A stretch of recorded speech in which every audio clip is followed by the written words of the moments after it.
Okay, andito tayo ngayon sa Bukana Bridge. Ibig ko sabihin is ito yung hitsura ng Bukana Bridge sa Davao City na inangkin ni Bongbong Marcos.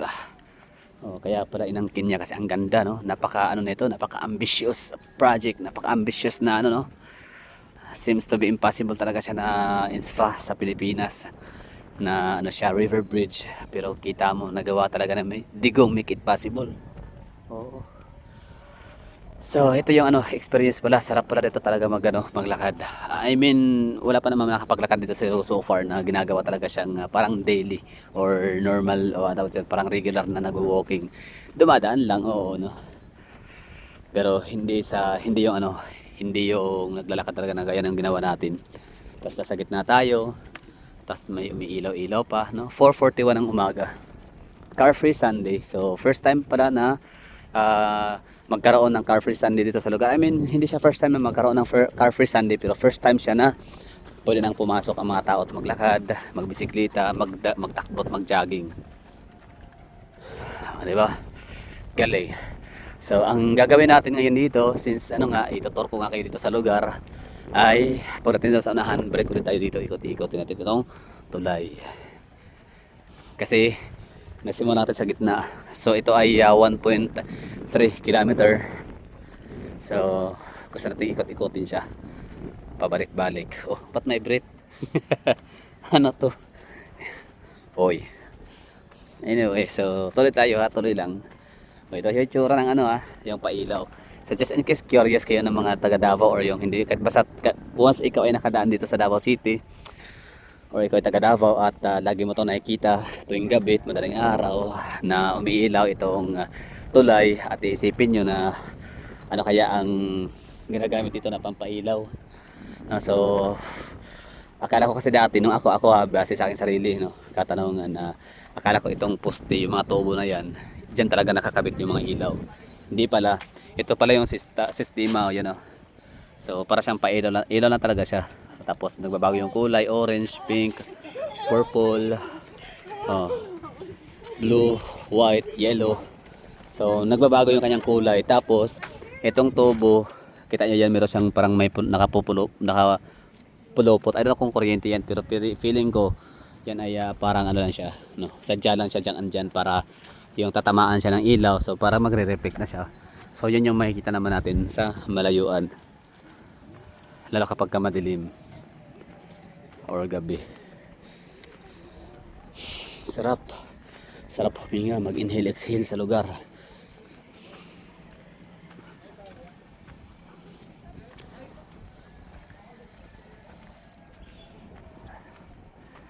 Diba? So pagkatapos ito ngayon, balik ulit tayo doon, ikutin natin. Ibig sabihin pala, hindi na tayo pupunta sa ano, sa Rojas, no? Masyadong malayo na. Sa tingin nyo, no? At tayo uuwi na makatulog na. Matulog ba agad, pwede ba yun? Pero hindi ko to laging ginagawa. I think pangalawa pa lang, no? It's my second time na makapag walking sa napakalayo na distansya. Although sa mga vlog meron, pero hindi talaga siya yung gaya nito na activity na pang ano siya, yung kanyang purpose ay pang recreational purposes. Okay, so ang gagawin natin, balik ulit tayo o hindi na, diretso na lang, no? Basta yan na, at least na ipasyal ko kayo, na itour ko kayo sa Bukana Bridge, Davao City, na mayroong pakulay ganyan, no? Merong pailaw-ilaw. Sa iba ang experience na naglalakad, iba yung experience na nakasakay. At lalong maganda ang experience na to kasi wala sasakyan, no? Hindi mo kailangang takpan yung ilong dahil may bumubuga ng mga carbon dioxide, usok, carbon monoxide, ano bang oxide tawag diyan?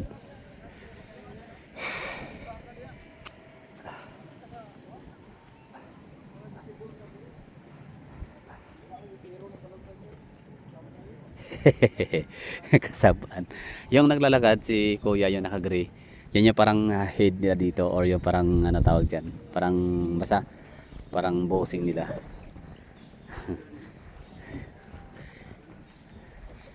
Hindi naman siya ano, hindi naman niya pinagalitan para sinabi na wag ka diyan. Anyway, ganda ng ano, ganda ng tag nito tuloy, di ba? Ilaw. Tago sa iyo, wag ka diyan. Para kang invisible diyan. So bawat lugar, basta ano every 50 meters yata or every 30 meters may mga nakatalaga, may mga naka-assigned na mga personnel para nga magbigay ng direktiba, mag-instruct na kung saan lang dapat. For example, walk, naglalakad, nagja-jogging or nagra-running. So dito ka lang na lane, itong dalawa na lane. Tapos sa kabila namang dalawang lane ay para sa mga cyclist or siklista.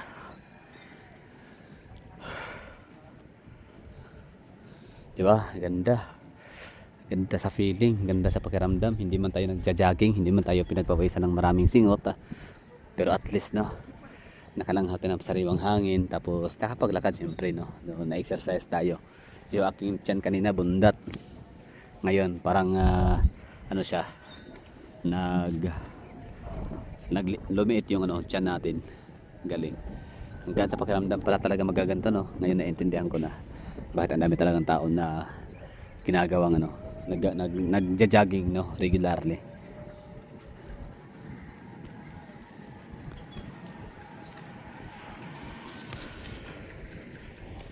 Oh, ganda. Nice one. Ganda pa ilaw. So hindi siya ano no, para yung ilaw hindi pala siya talaga ano, hindi siya expensive. Oo. Hindi siya magastos.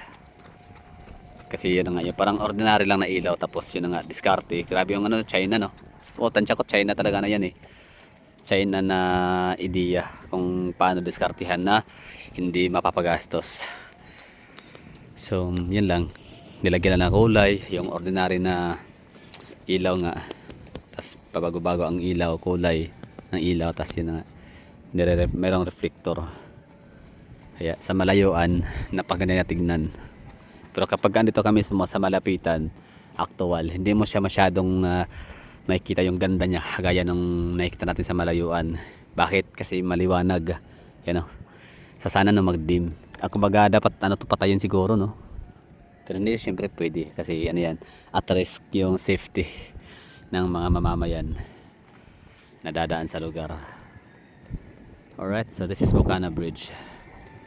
Ganyan kaganda. So may rason, now I understand, I get it bakit siya inang Kinibongbong Marcos kasi nga sadya naman pala talagang ano, something to be proud of. O dapat talaga siyang maipagmalaki. Nagkataon na wala siyang gawa, wala siya, inutil talaga siya, inutil. Oo, nagkataon na inutil si Bongbong Marcos kaya angkin na lang siya. Kaso ang mga taong bayan ay hindi naman talaga bulag, hindi bingi, alam ang katotohanan kung sino may gawa ng mga proyekto, diba? So yun na, that would be all. Thank you for watching. Diretso na tayo sa paglalakad or babalik na lang no? Sige, balik na lang siguro. So we're done. Okay na tayo dito. So next time around maglalakad tayo dito yung may ano, may araw na, may liwanag, like mga alas 6, alas 7. Kasi maganda din ang view na may offer sa atin. Pero this time ito lang muna no. Yung ano lang, kalsada na umiilaw. So parang mas malayo no. Tama ba? Hindi, malayo pa rin yun. Dito na tayo mas malapit. So ibig sabihin, sagad na natin, tuloy na natin ng ano, i-vlog. Parang yung vlog na to, ituloy na natin hanggang sa makalagpas tayo ng tulay.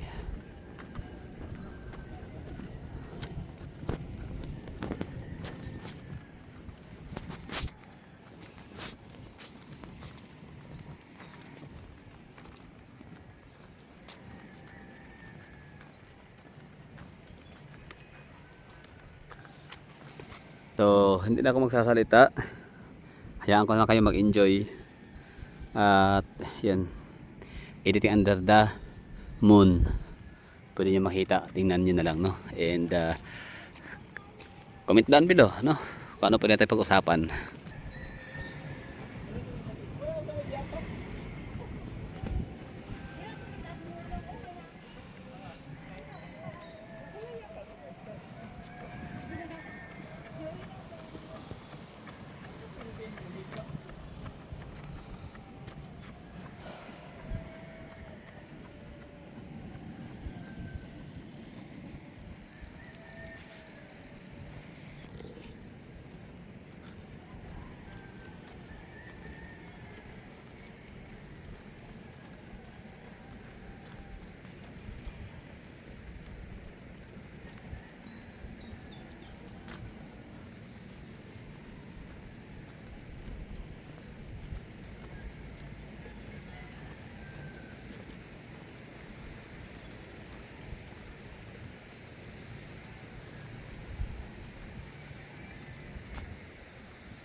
May tayo kwarta.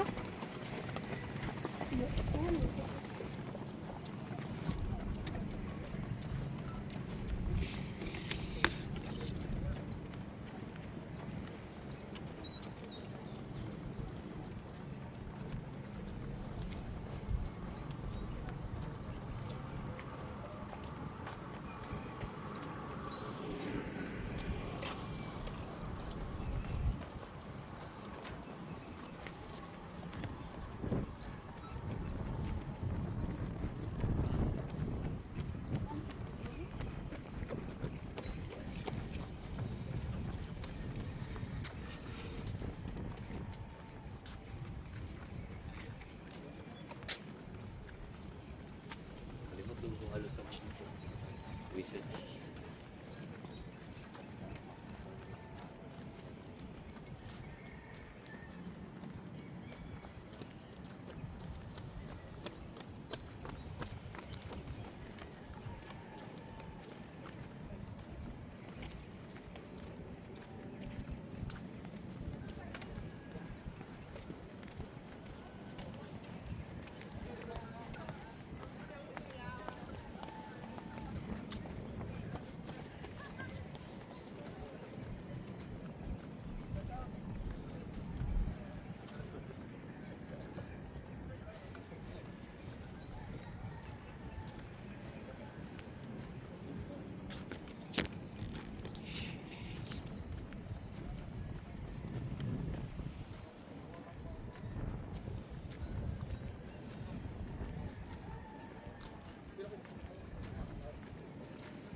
Dahil dyan, wala mo kay victim.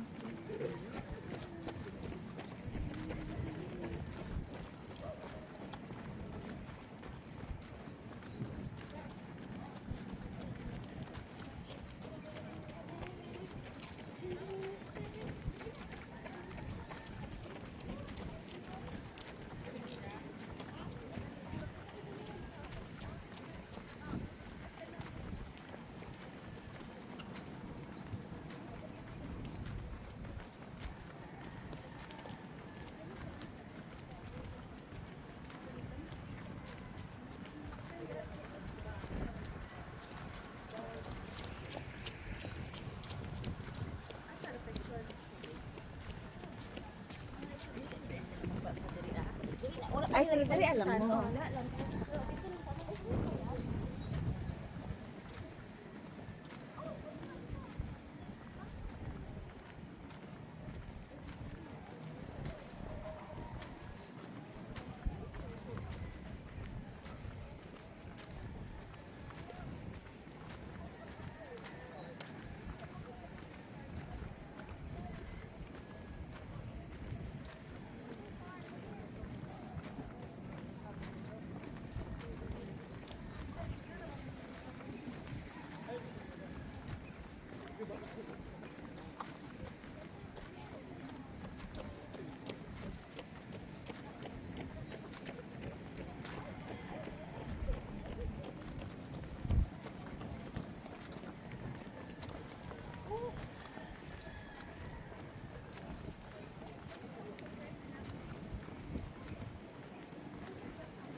Okay, no?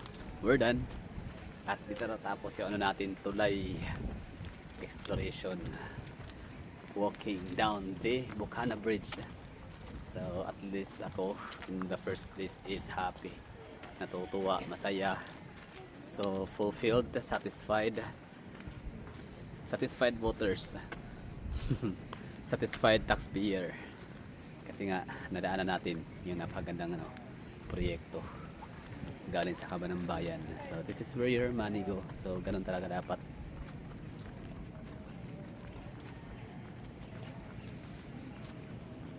Diba?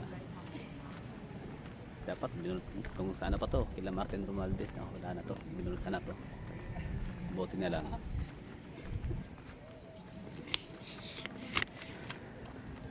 Okay, so sa akin naman ay selfie na. So that would be all. Thank you for watching. Sana nagustuhan nyo, no? Sana nag-enjoy kayo. Sana ay satisfied. Kagaya sa akin.